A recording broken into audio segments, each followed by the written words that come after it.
Bismillahirrahmanirrahim. Today's topic of discussion is important UQ discussion of chemotherapeutic drugs. हमने chemotherapeutic drugs के पास paper से 9 question को हमने solve कर लिया था. इस वीडियो में हम क्वेश्चन नंबर 10 से स्टार्ट करने वाले हैं. तो अगर आपने पार्ट 1 और पार्ट 2 को नहीं देखा तो सबसे पहले उनको देख लेना, तभी आपको ये वीडियो अच्छी तरीके से समझ आएगी. ना भी आए तो कोई मसला नहीं है, यहीं से कंटिन्यू कर लेना. तो नेक्स्ट क्वेश्चन क्या है? क्वेश्चन नंबर 10 है, write down the anti fungal spectrum of azole, imidazole और triazole. Anti fungal drug azole है. एंटी फंगल ड्रग कौन कौन सी होती है? कुछ ड्रग्स ऐसी है जिन्होंने सेल मेम्ब्रेन की परमिएबिलिटी को अल्टर करना है, जिसमें एजोल आती है. एजोल को मजीद दो में डिवाइड करते होते हैं. एक होते हैं ट्राइएजोल, दूसरा होते हैं टेट्राजोल. ट्राइएजोल मैंने थोड़ा सा उलट बता दिया. ट्राइएजोल और टेट्राजोल एग्जिस्ट नहीं करता. ट्राइएजोल और दूसरा होता है इमिडाजोल, जिसमें 2 नाइट्रोजन होते हैं. इमिडाजोल ट्राइएजोल में 3 नाइट्रोजन एटम होते हैं. जो होता है हमारा इमिडाजोल, इमिडाजोल को याद करने का तरीका क्या है? KMC, कीटोकोनाजोल, मिकोनाजोल, क्लोट्रिमाजोल है. जबकि उसको याद करने का तरीका है ट्राइएजोल का फ्लूकोनाजोल, इस 5 से आता है FIVP. फ्लूकोनाजोल, एट्राकोनाजोल, वोरिकोनाजोल, पोसाकोनाजोल, ये सारे के सारे एजोल्स होते हैं. जबकि पॉलीइंस है. पॉलीइंस का क्या मैकेनिज्म ऑफ एक्शन? जो पॉलीइंस होते हैं ना, जो ये भी आपको नजर आ रहा होगा, एजोल किस तरह से काम कर रहे हैं. एजोल जो लेनोस्टिरोल को कन्वर्ट करता है एग्रोस्टिरोल में एंजाइम होता है, उसको इनहिबिट करेगा. जबकि टर्बिनाफिन, स्क्वालिन, एपॉक्सीडेज को, जो पॉलीइंस है, इन्होंने भी ये काम करना होता है. ठीक हो गया. जबकि एम्फोटेरिसिन बी, निस्टैटिन, इन्होंने क्या काम करना है? एम्फोटेरिसिन बी ने एर्गोस्टिरोल के अंदर परमिएबिलिटी को अल्टर कर देना है. हमारा जो मेन है इस वीडियो का वो है एजोल. एजोल का एंटी फंगल स्पेक्ट्रम. ये आपको एजोल एंटी फंगल ड्रग्स नजर आ रही होगी. जो एजोल है वो किसके लिए इस्तेमाल करते हैं? Systemic mycosis. जो सिस्टेमिक माइकोसिस के लिए इस्तेमाल करते हैं वो है कीटोकोनाजोल. जबकि जो अपॉर्चुनिस्टिक माइकोसिस है उनके लिए बाकी रिमेनिंग ड्रग्स इस्तेमाल करते हैं, जिसको याद करने का तरीका था FIVP, 5 से, लेकिन उस ई में P लगा देना है. ठीक हो गया.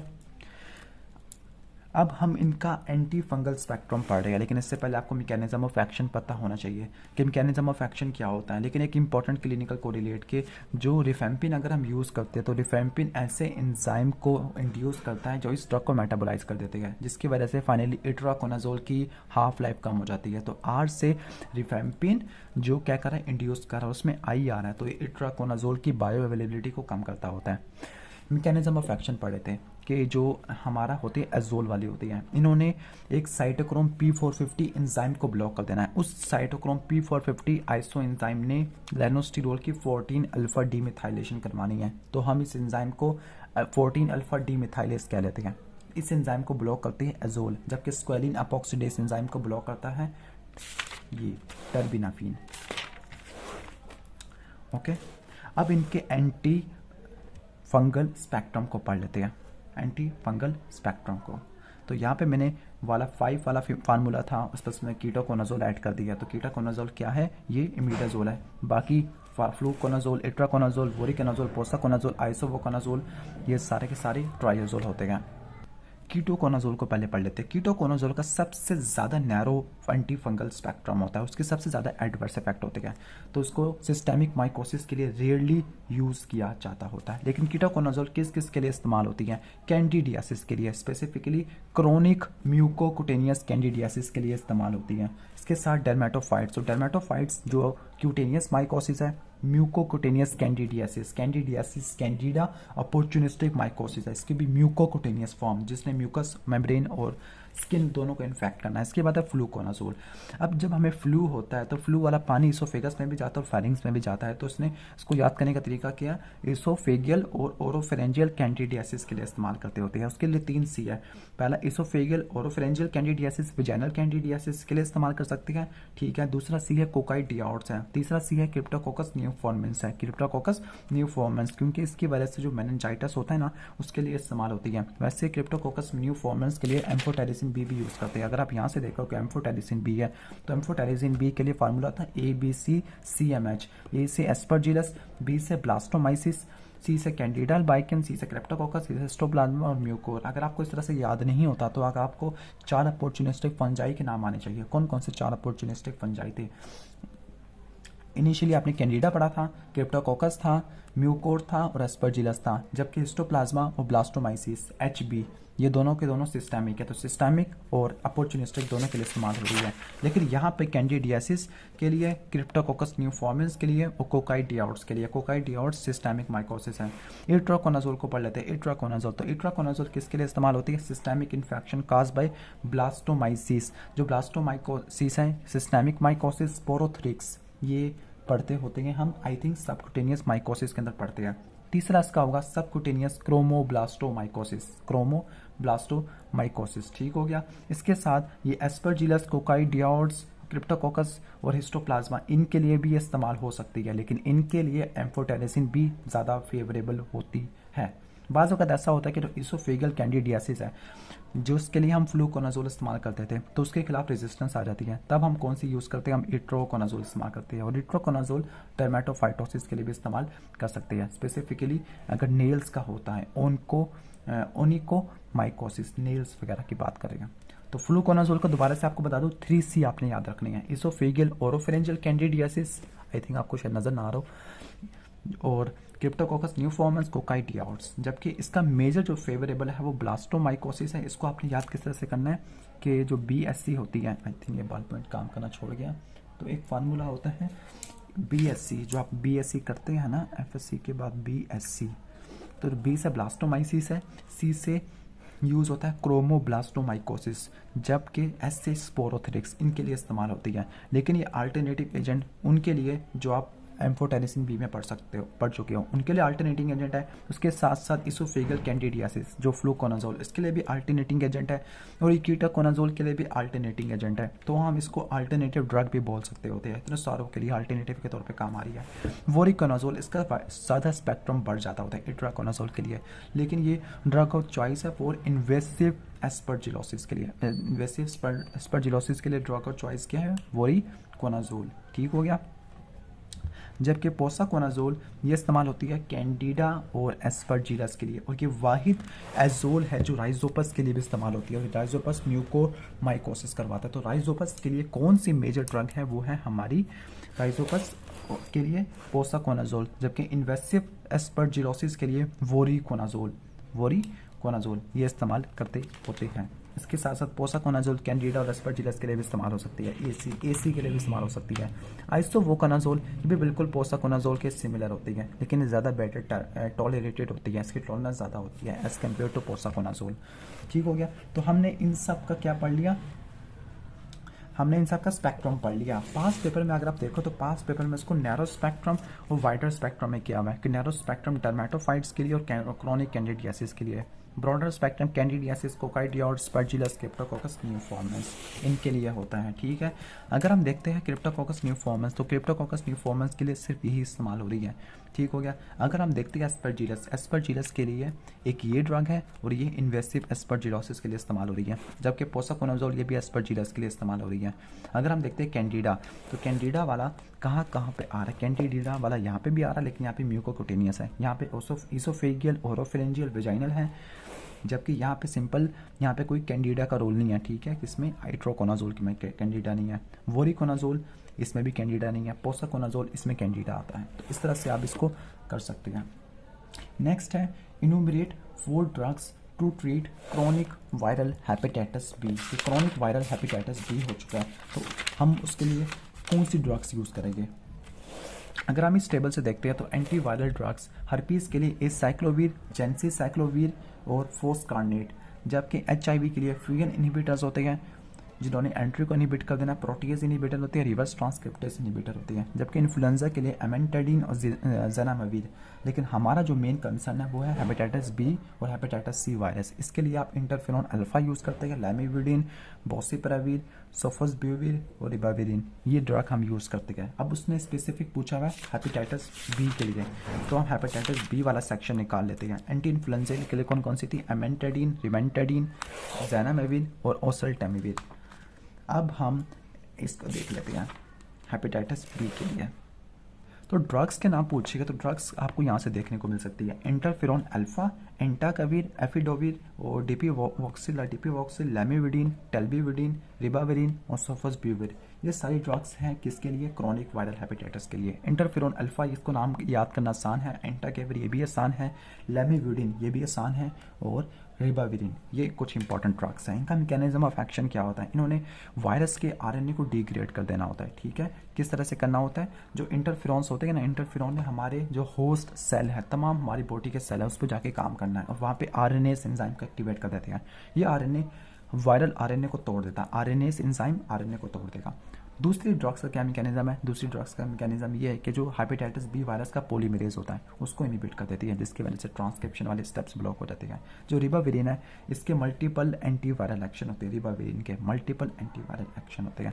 इनका ट्रीटमेंट क्या होगा? हेपेटाइटिस बी वायरस के लिए। ठीक है, तमाम ड्रग्स इस्तेमाल होती है ट्रीटमेंट के लिए, लेकिन रिबाविरिन है ये स्पेसिफिकली प्रोफाइलैक्सिस के तौर पर इस्तेमाल होती है। हेपेटाइटिस सी वायरस के लिए सोफोस्बुविर, रिबाविरिन और इंटरफेरॉन अल्फा, यही ड्रग्स आपने हेपेटाइटिस सी में पढ़नी है। कौन कौन सी कॉमन है? सोफोस्बुविर कॉमन है, और कौन सी कॉमन है? रिबाविरिन नजर आ रही होगी आपको, ये मैं नाम ज़बान पे नहीं चढ़ पा रहा, सोफोस्बुविर ये इसमें दोनों में कॉमन है, रिबाविरिन ये भी दोनों में कॉमन है। ठीक है, और एक और जो कॉमन है वो है इंटरफेरॉन अल्फा, जो यहाँ पे आई थिंक लिखा हुआ नहीं है। ये एंटी हेपेटाइटिस ड्रग्स होती है, सी और बी दोनों के अंदर इस्तेमाल होती है। तो इनके नाम आपको बता दिया, उनका मैकेनिज्म ऑफ एक्शन भी बता दिया। नेक्स्ट देख लेते हैं, classify cell cycle specific anti cancer drugs and give one example for each. Cell cycle specific anti cancer drugs. Cell cycle का आपको पहले पता होना चाहिए, सेल साइकिल के अंदर कौन कौन सी फेजेस होती है। सर माइटोटिक फेज होता है, M1 फेज होता है, G1 फेज होता है, G2 फेज होता है, S फेज होता है। कौन कौन सी ड्रग सेल साइकिल के ऊपर जाके काम करती है? तो वो ड्रग जिसने M फेज को ब्लॉक करना है तो वो होती है विनक्रिस्टिन, विनब्लास्टिन, विनोर्बिन। ये तीनों विनका एल्कोलॉइड्स हैं। ये करती क्या है? माइटोटिक स्पिंडल को ब्लॉक कर देती है। ये ट्यूबुलिन प्रोटीन के असेंबली को ब्लॉक कर देती है, क्योंकि ट्यूबुलिन के डायमंड नहीं माइक्रोट्यूब्यूल्स बनने हैं, तो जब इसकी असेंबली को ब्लॉक कर देगी तो फिर माइक्रोट्यूब्यूल की फॉर्मेशन कम से कम होगी। जब माइक्रोट्यूब्यूल की फॉर्मेशन कम से कम होगी तो एम फेज ज़्यादा इफेक्ट होगा, क्योंकि इसी में ही माइटोटिक स्पिंडल्स बनते होते हैं। रेजिस्टेंस करवानी है तो रेजिस्टेंस करवाने के लिए जो मैकेनिज्म है वो है multi drug transporter, ABC transporter. ठीक हो गया, तो पहली ड्रग विनका एल्कलॉइड्स, दूसरी एटोपोसाइट है। एटोपोसाइटें करना क्या? ये सेमी सिंथेटिक डेरिवेटिव होती है पोडोफाइलोटॉक्सिन। दूसरी होती है टेनिपोसाइट है। ठीक है, पोडोफाइलोटॉक्सिन होती है। जबकि ये वाली टोपोटेक्टेन, रिनोटेक्टेन, ये कैम्प्टोथेसिन होती है, कैम्प्टोथेसिन होती है। ये सारी की सारी natural product anti cancer drug है। जो इटोपोसाइड है इसने डीएनए की ब्रेकेज को इंड्यूस कर देना है। किस तरह से? कि जब डीएनए की रेप्लिकेशन होती है तो कुछ कॉइल्स प्रोड्यूस होते हैं, उन कॉइलिंग को सही करने वाला काम डीएनए टोपोआइसोमरेज करता है, डीएनए गायरेज। तो डीएनए गायरेज को इनहिबिट कर दे तो फिर पॉजिटिव और नेगेटिव सुपर कॉइलिंग खत्म नहीं हो पाएगी। तो ये ड्रग्स जब काम करती है जब डीएनए की रेप्लिकेशन हो रही होती है, for example let S phase या अर्ली G2 फेज। ठीक हो गया, तो दूसरी ड्रग होगी एटिपोसाइट और टेनिपोसाइट की। नेक्स्ट हम देख लेते हैं, वो है बिलियोमाइसिन। बिलियोमाइसिन एक एंटी ट्यूमर एंटीबायोटिक है।